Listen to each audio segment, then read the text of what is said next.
Guys কি হবে যদি হাইড্রোলিক প্রেসের নিচে এত বড় একটা হাতুড়ি রাখা হয়, তো হাতুড়িটা কি এখানে টিকতে পারবে? এখানে অনেকগুলো হাতুড়ি আছে, ফার্স্টে কপার, টাইটেনিয়াম প্লাস গোল্ড বা অনেক কিছু আছে। সো এগুলো দেখা যায় কোনটি সবচেয়ে বেশি ওজন সহ্য করতে পারে। তোমরা তো জানো হাইড্রোলিক প্রেস কতটা শক্তিশালী হয়ে থাকে, এখানে যে কোনো কিছু একদম নিমিশে পাউডার করে ফেলে।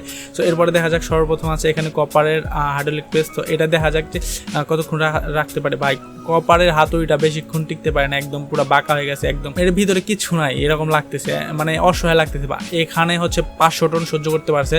তো এরপরে হচ্ছে অ্যালুমিনিয়াম কত টন সহ্য করতে পারে এটা দেখার জন্য প্রেস করা হয়েছে। তো ভাই এটা বেশি টিকতে পারে না, এটা মাত্র 90 টন, মানে এটা বেশি সহ্য করতে পারে না। তো এরপরে আছে টাইটেনিয়াম কতক্ষণ সহ্য করতে পারে এটা দেখবো। তো টাইটেনিয়াম দেখার আগে তোমরা যারা চ্যানেল সাবস্ক্রাইব করো না অবশ্যই সাবস্ক্রাইব করে দিবে, আর ভিডিওতে যারা লাইক দেও না অবশ্যই লাইক দিয়ে দিবে, ঠিক আছে। এটা দেখা যাক, ভাই এটা একদম পুরো ব্লেন্ড হয়ে গেছে, মানে চকলেটের মতো হয়ে গেছে। কিন্তু এটা সবচেয়ে বেশি, এটা 610 টন সহ্য করতে পারছে।